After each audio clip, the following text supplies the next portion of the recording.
Les Confessions de saint Augustin, livre 9, chapitre 8, sommaire. Retournant en Afrique, il perd sa mère à Ostie. Il rapporte quelle avait été l'éducation de cette sainte femme. Comme vous avez accoutumé, Seigneur, de porter ceux qui sont dans les mêmes sentiments, à vouloir demeurer ensemble, vous fîtes qu'Évode, qui alors était encore jeune et de la même ville que moi, vint demeurer avec nous. Il était du nombre de ces officiers que l'on nomme agents des affaires de l'empereur. Ayant été converti et baptisé avant nous, il avait renoncé à la cour et à tout le service qu'on rend aux hommes pour ne penser qu'à vous servir. Ainsi, nous étions ensemble. Nous avions tous résolu de mener ensemble une vie parfaite. Nous n'étions en peine que de chercher un lieu qui fût propre à l'exécution de notre dessein. Nous retournions ensemble en Afrique. Et lorsque nous fûmes arrivés à Ostie, où le Tibre entre dans la mer, ma mère mourut.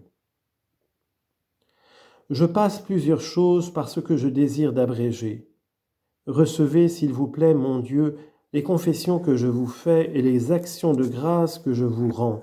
non seulement par mes paroles, mais aussi dans mon silence, de tant de faveurs innombrables que j'ai reçues de votre bonté.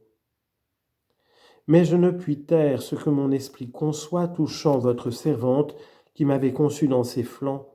afin de me faire naître en cette vie temporelle,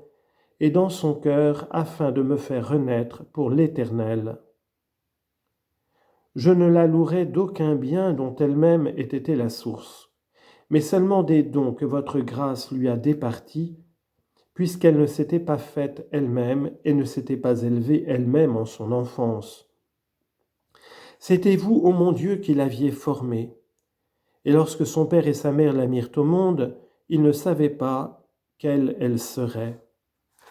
Mais la doctrine de votre Christ et la conduite de votre Fils unique l'instruisirent en votre crainte dans une maison fidèle et qui était l'une des mieux réglées de votre Église.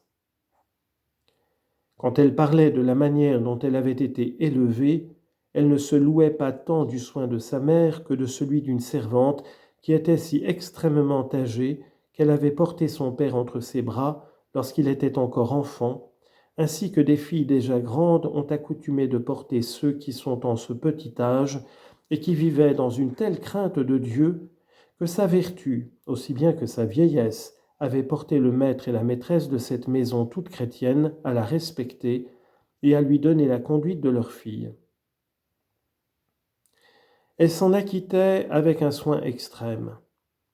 Et comme lorsqu'il était nécessaire, elle les reprenait avec force usant d'une sainte sévérité, elle les instruisait aussi avec beaucoup de discrétion et de prudence.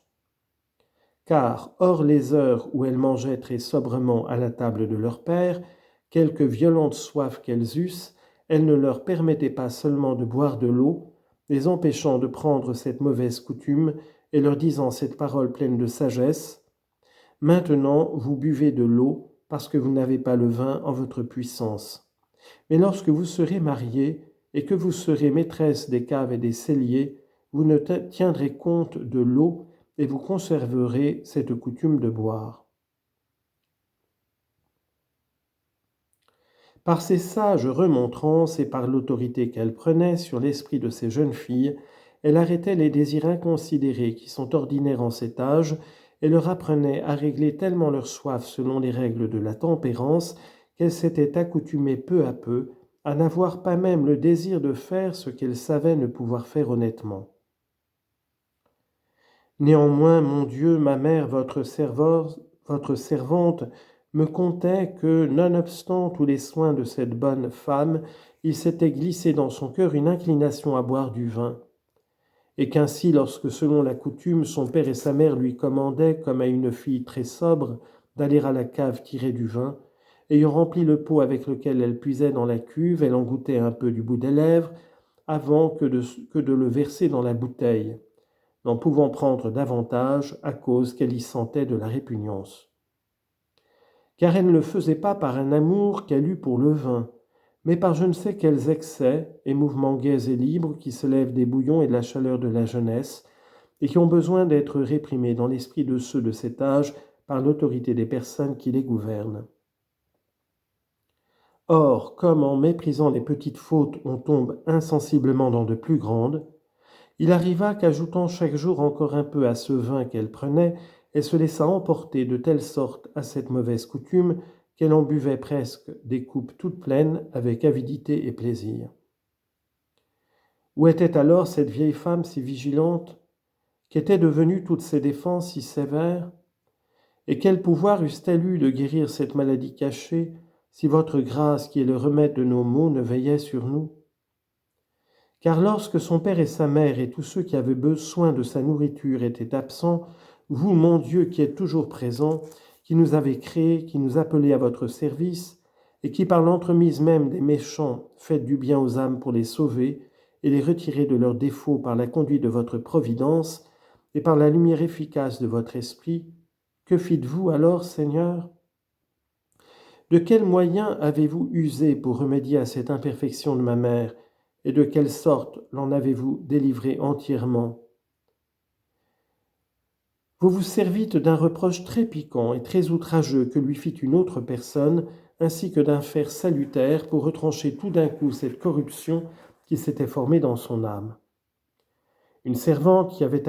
accoutumé de la suivre quand elle allait à la cave, disputant un jour avec sa petite maîtresse, ainsi qu'il arrive quelquefois, et étant toutes deux seules, elle lui reprocha ce défaut avec une insolence insupportable en l'appelant une buveuse de vin pur. Ce qui fut comme un aiguillon qui la piqua de telle sorte qu'elle reconnut aussitôt cette difformité dans sa vie, la condamna et s'en corrigea,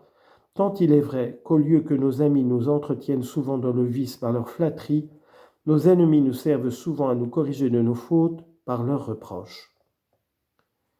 Mais votre justice ne les traite pas selon les biens que vous avez faits par eux, mais selon le mal qu'ils ont voulu faire. Car cette servante dans sa colère n'avait nul dessein de corriger ma mère de ce défaut, mais seulement de la piquer. Ce qui fit qu'elle ne lui dit cette parole qu'en secret, soit que le temps et le lieu où leur dispute arriva en fussent la cause, ou peut-être la crainte qu'elle eut que si elle en parlait devant quelqu'un, son maître et sa maîtresse ne la châtient de ce qu'elle avait découvert si tard cette faute de leur fille. Mais vous, mon Dieu, qui conduisez avec une admirable sagesse tout ce qui se passe dans le ciel et dans la terre, qui réglez les dérèglements du monde et donnez tel cours qu'il vous plaît au torrent impétueux de la malice des hommes pour la faire servir à vos desseins éternels, vous vous êtes servi de la passion de l'une et de la maladie de l'autre, de son âme, pour guérir la passion et le mal de l'autre. Ce qui fait bien voir que lorsque nous reprenons une personne d'une faute avec dessein de lui donner lieu de s'en corriger, et qu'elle s'en corrige en effet par nos remontrances, c'est à vous seul que nous devons attribuer toute la gloire, et non pas à la force de nos paroles.